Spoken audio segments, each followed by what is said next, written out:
And is it any wonder then, that we now still have that problem of teachers desiring to know how best to use the technology to support their students' learning journey. So in 20 years, we've learned absolutely nothing.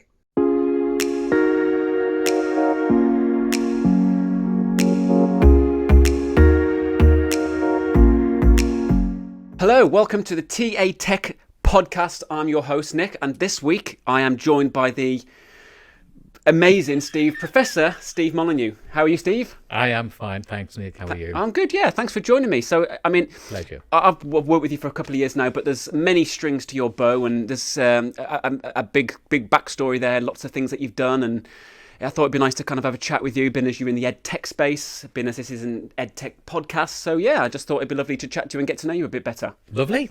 Happy to. So how would you describe yourself? Let's start with that. How would you consider yourself?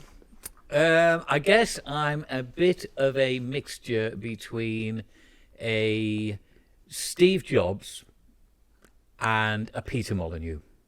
Peter Molyneux. For those who may not know who Peter Molyneux is, who's Peter Molyneux? Peter Molyneux is one of the best games designers ever. Incredibly creative. I went to his 40th birthday party, which he held down in Reading, and it was amazing because he had amazing fireworks and he had this entire casino that he'd set up. Right. But yeah, really good. Oh, also always wears black, just like Steve Jobs did. Always wore black. Like same as Pavarotti, wasn't it? He was slimming apparently, wearing Was he black. slimming? No, apparently if you wear black, it's slimming. Oh, is it? Yeah, without black, Pavarotti was pretty chunky. Oh, well, I'm trying it with the navy blue, so maybe that works. That's why I'm wearing a black hoodie. Maybe that's it. I'm pretty chunky otherwise. Yeah, so you're a professor of advanced learning from Microsoft as well. What's your deal with Apple?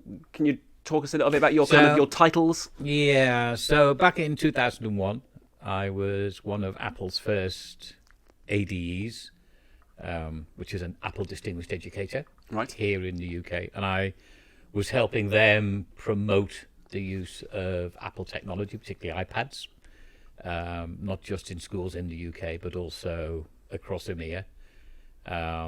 So used to work for them a while ago. Yeah. Very similar again, a Steve Jobs thing. Steve Jobs and I have exactly the same date of birth. That's right, yeah. And we both worked for Atari. Right, okay. How about that? Let's talk about Atari then. So what's your history with Atari? When did that start? What did you develop? What was your role there? Oh wow, that was a long time ago. That was back in the early 80s. I worked for Atari International in Hamburg, and I was responsible for looking at taking some of the American software titles that we had and then licensing them across Germany, which of course was quite difficult because in Germany you're not allowed to mention things like the war. Right. You don't have things like the swastika, yeah. And there we were with all of these programs that people wanted to play on the Atari that were all based around World War II. So we had things like Donkey Kong and Donkey Kong Jr. and Pac-Man, which every time I hear the music to, I tend to go into some sort of fit. Oh, really? What, like trigger warning? Yeah, it was awful. Oh, really? Well, fantastic job. I mean, what a job to have when all you do is play games all the time. Yeah, and especially being in a different country. I mean, was that something that you wanted to do from a young age, get across to different countries, try different cultures and work in different environments? Why Germany? Was it just because that's where Atari was? Is this something that you kind of like being in Germany? No, I wanted to make some money. Right. Well, yeah. I left the Air Force and I thought, what am I going to do now? And a lot of work was going on in Germany. They needed a lot of programmers in Germany, and I'd done programming in the Royal Air Force. And I got a job with American Express, military banking, where I worked on one of the very first cash points, a hole in the wall, as we know them. Right. Yeah, and then all of a sudden, I got this call from a woman called Nancy Garrison, who was Nolan Bushnell's sort of right-hand woman. Nolan is the guy that started Atari, and said, we've just sold Atari to Warner and we're setting up an international division in Hamburg. Yeah, we need somebody that speaks German and English. Right. So would you like to come and work for us? And I went, sure, who's going to say no to that? Wow. Who's going to say no to that? So how long were you in Germany in full? Did you fully immerse yourself in the language? You got to know everything like that? Do you still speak German? Can you still speak a bit of German now? You never forget. You never forget a language. I'm not going to ask you to. Don't worry. No. I could. No, you never forget. You never forget a language. Yeah. Really. I mean, I was supposed to go there for about a year. I thought I'll go there for a year, earn some money, come back to the UK, and then I'll be fine. Buy a house, the usual thing. And I was there a year, by which time I'd become fluent in German, and so all the inhibitions had gone. Yeah. And so I just decided I'd stay. So I lived in Frankfurt for about 4 years. Then I moved to Hamburg with Atari, Right. and I stayed there for about 4 years. And then I moved down to Munich, where I was there for about 6 years. And then I came back to the UK. I'm sure it's changed now, but what was the technology like compared to Britain back then? So were they more advanced than the UK? It was shocking. In a bad way? In a bad way. I mean, they would use Commodore. They'd use Commodore devices, right? But the German schools would be, we don't want any color cards, please. Right, okay. We only want monitors that are either green or sort of this horrible orange. We don't want sound cards because, of course, education is all about working and it's not about having fun.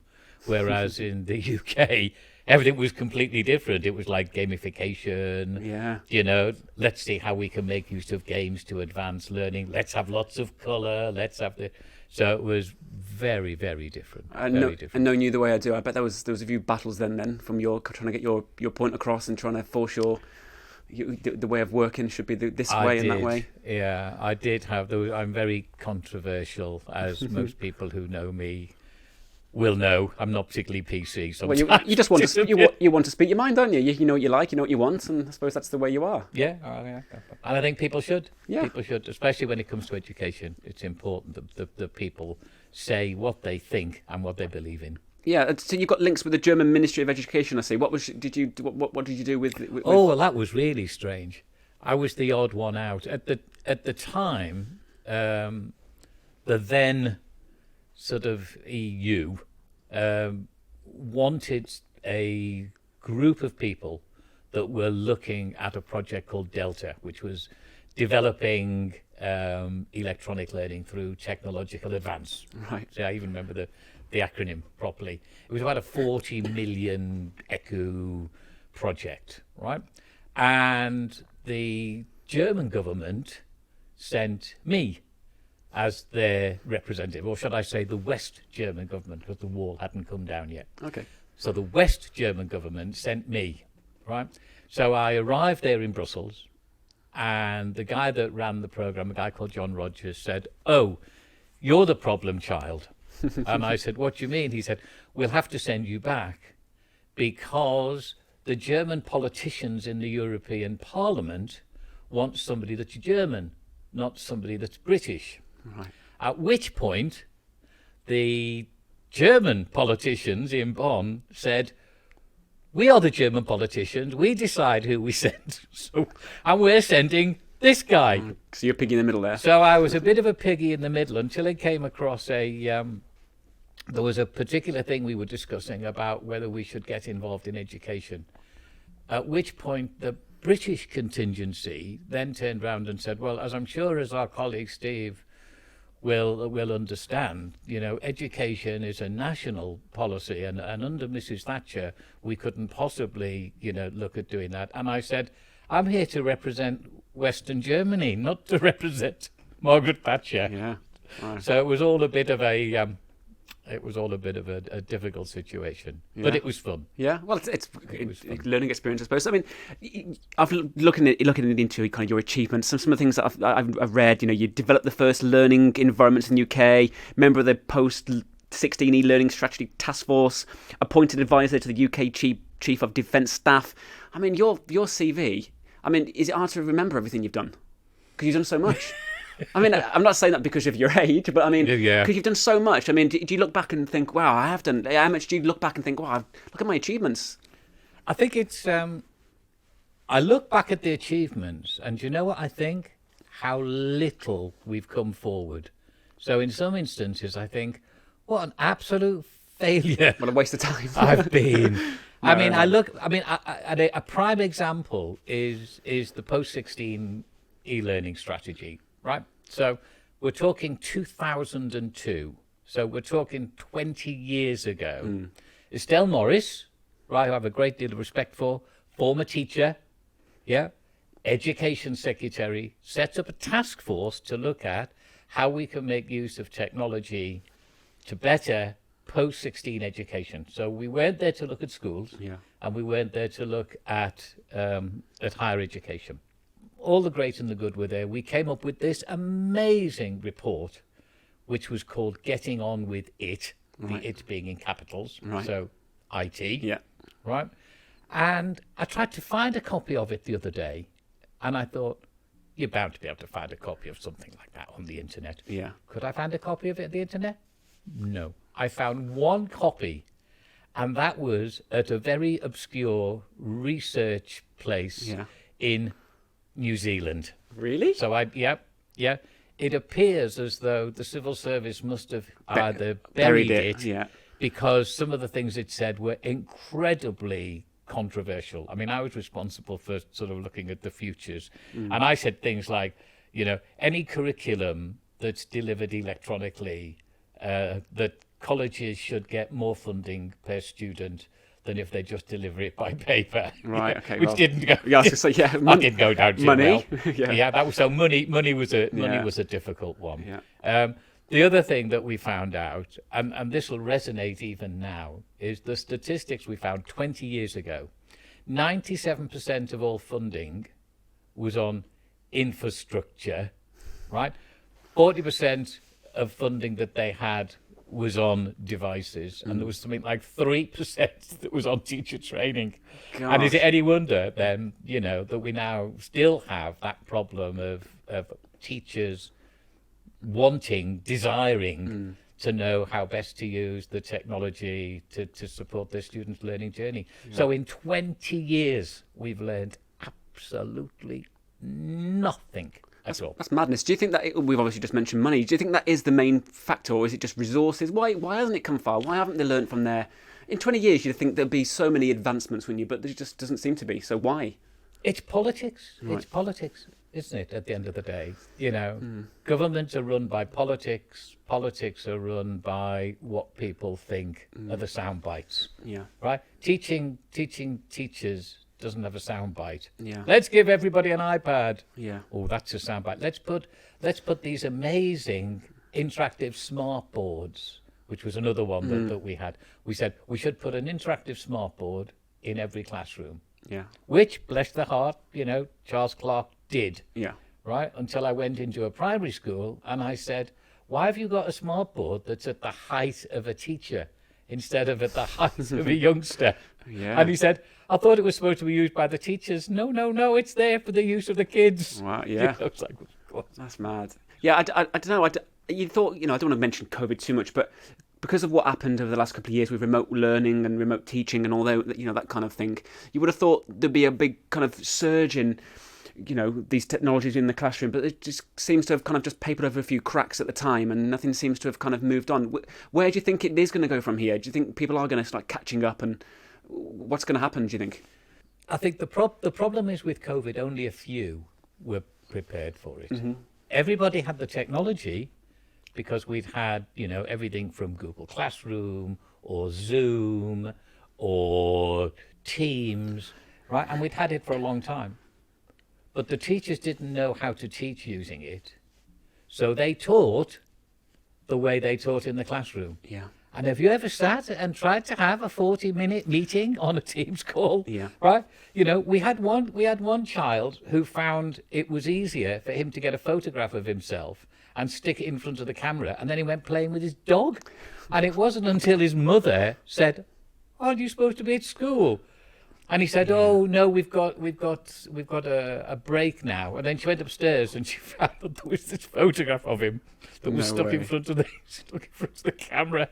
God. So we don't teach the teachers how to recognise non-verbal communication. We don't teach them that they need to have additional breaks. I mean, there's lots of research by Microsoft that says when you're having meetings, every 10 or 15 minutes, you need a 10-minute break. Your head has to get back to normality. Yeah. So we had the technology, but again, we didn't train the teachers on how best to use the technology. And we didn't teach the students how best to learn using the technology. Politicians assume teachers are incredibly intelligent people and therefore don't need any training. And the students already have mobile phones and therefore they can use all the technology. They can use it, but whether they can use it appropriately or not is a completely different matter. Yeah. Well, that's where, so talk about TA. So you co-founded TA, or Tablet Academy as it formerly was, with your partner Mark York. And let's tell people what the aim of this business is. You talk about the teachers not having the tools or not having the training. You obviously cover that massively. Talk about TA. Why was that set up? How was it set up? Let's delve into that. To be honest, Nick, I think it was set up because I saw over 20 years that there was still nothing changing.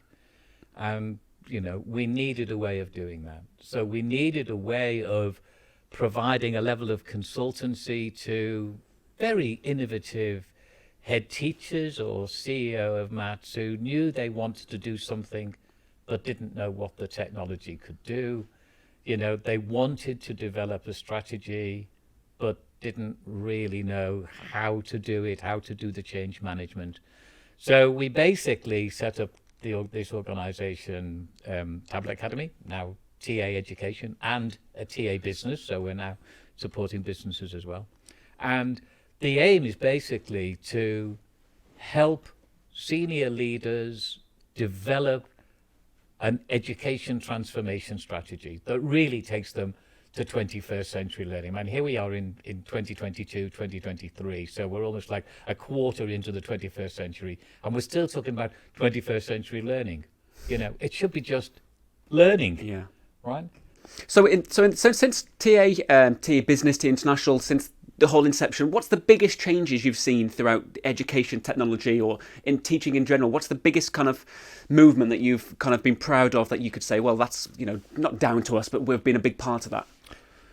I think probably if I add up the number of teachers that we've trained in how to not just make use of technology, but look at new pedagogical models, to look at deep pedagogical models, things that you could never do without the technology. And if I calculate how many students each of those teachers teach per annum, and we're now just entering our 10th year, and you extrapolate all of that, then we've had an impact on millions and millions of young lives. And that to me is massive. That's amazing. Probably my biggest achievement ever. You think so? Yeah. That was one of the questions. That was one of my other questions about your achievements, because there's been so many. But I think one thing. I don't want to keep banging about things that haven't changed. But what have you seen that you thought would be one of the biggest changes that actually hasn't been? And what surprised you over the last 10 years within Tablet Academy and TA? I think probably advances in what we would term virtual learning environments, and the Americans call LMSs. If you look back at the history of the LMS, and as you pointed out, I guess somebody said I was one of the fathers of e-learning because I'd invented one of the first BLEs back in 1994, so like 3 years after the internet right, okay, nice. came on the scene, right? And nothing's changed. They're all the same. They're not virtual, apart from the fact that they're in the cloud. But they're not learning environments. They're starting to change now, but they are changing out of all recognition. They're changing to be things like Microsoft Teams. They're changing to be more social learning than just publishing electronically the same stuff that we had in, since the invention of the textbook 500 or 600 years ago, or whenever it was, or language when it was back in cuneiform.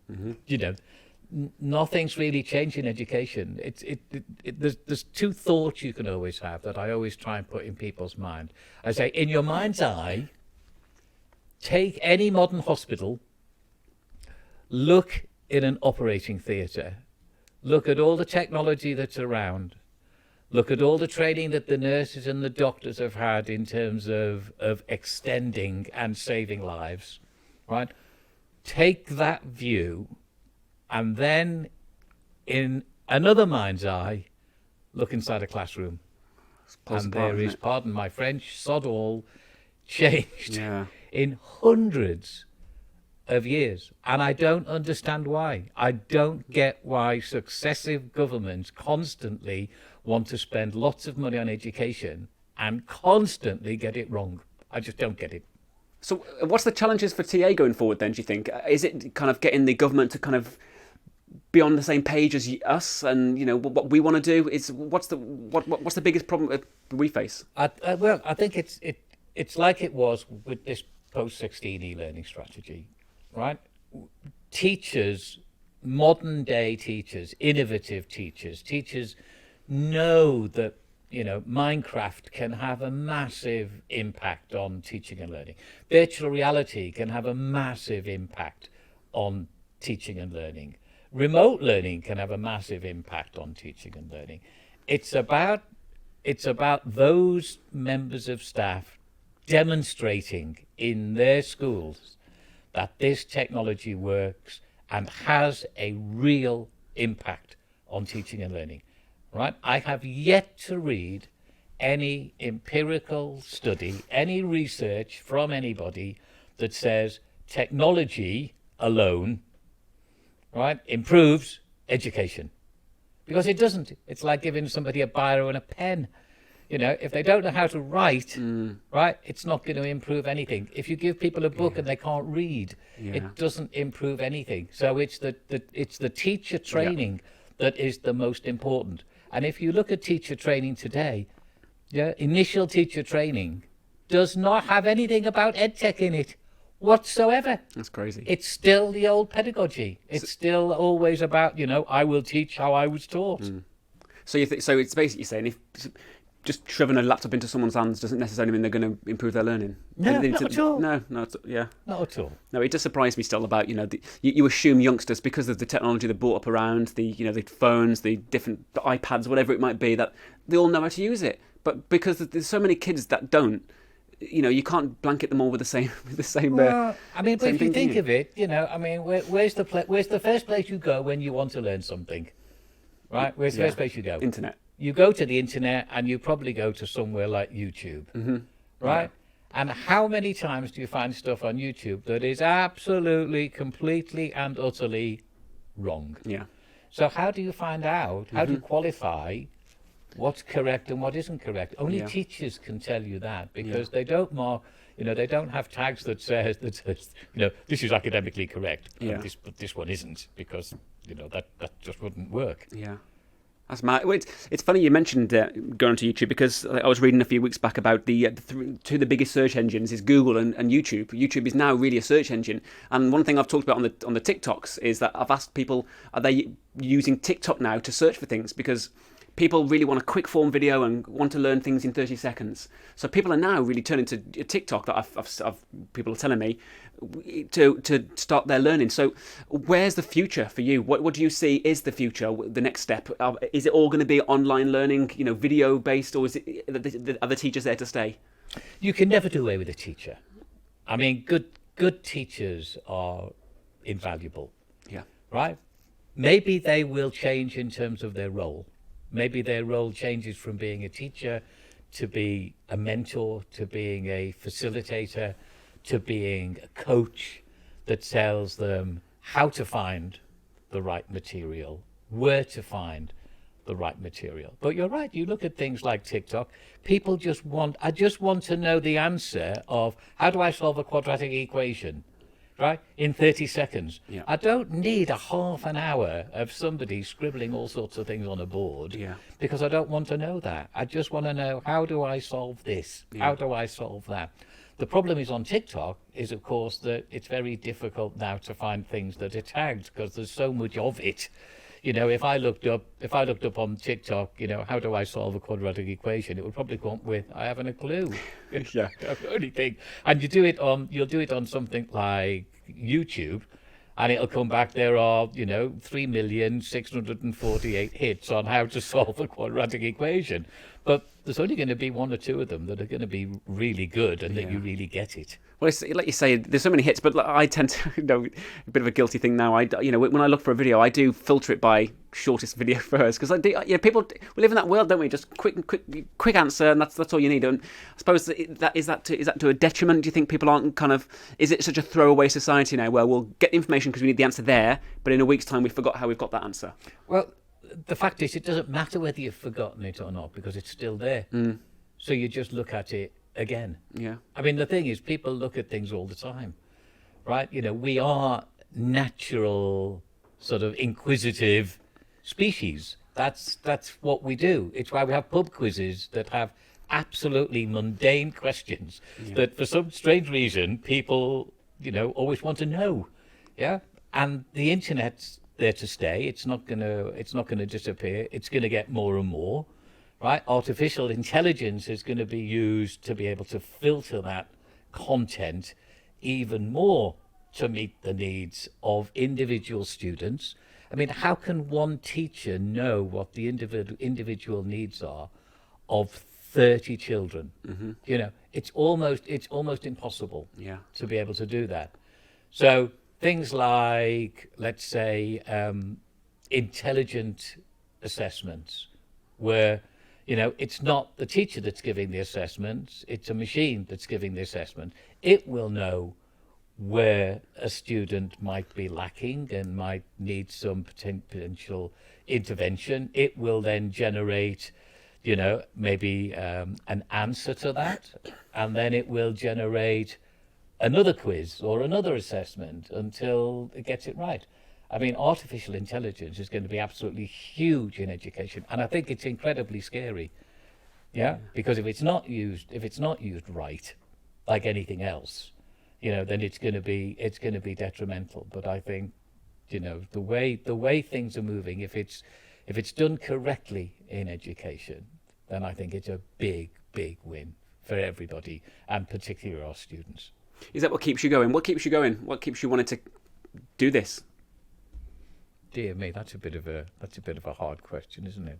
I just love education. I just love watching kids, no matter what they do. Yeah, I just love watching them learn, and I always get surprised.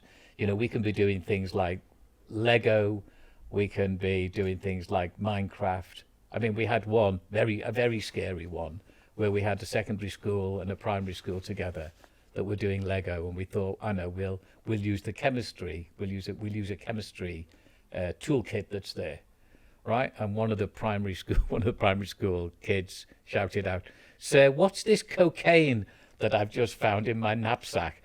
And one of the secondary school kids had created cocaine with this chemistry lab and put it in the primary school. Yeah, awful. I'm thinking, oh my God, is this what education's come to? God, that's crazy. Right, here's an odd, maybe an odd question for you. But what do you think? Because you said at the top of this that you're a bit controversial at times. You say what you think, but what do you think is that people misunderstand about you the most? Ooh, what they misunderstand. Yeah, what do you think you're misunderstood about? Because obviously, you say you talk your mind, you say what you feel, but people can misconstrue that, can't they? I think it's because of where I come from. I'm a Liverpudlian. And Liverpudlian humour is incredibly dark and incredibly hidden. And we can say something that sounds incredibly controversial, but we say it as a form of humour. And I think they misinterpret what I say as, this is terribly non-PC, this is not woke, this is, when really it is. It's just that it's a form of humour. It's my age. It's the age group that I was brought up in. And it's very difficult to change the way that you feel and the way and the way that you speak. I remember once there was an article. Let me see if I can remember who. I can't remember who it was from. It was from a very well-known journalist, and she had to make a list of the 10 people she most admired, and this was like the. I mean, I've been in the paper a lot. I've been in lots and lots of the journals and stuff. But this one, it said, who are the 10 most people that you really admire? And she had number 1, Steve Jobs. Number 2, Doctor Who. Number 3, Steve Molyneux. No way. Well, And I went, well, that's not bad. yeah, amongst nice company there.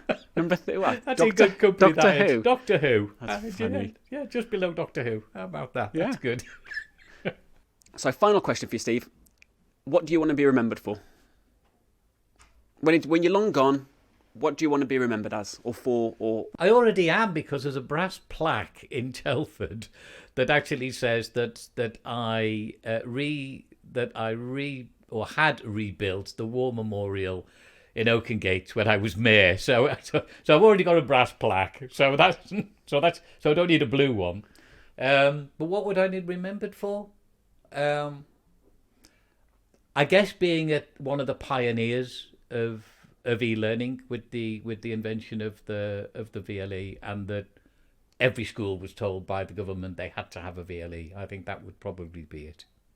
Lovely. Well, thanks for your time, Steve. Really appreciate you sitting down with me. You're and welcome. Nice to get to know you a bit more than I already do. But yeah, thanks very much, Steve. Okay, it's been a welcome. Take care. Okay.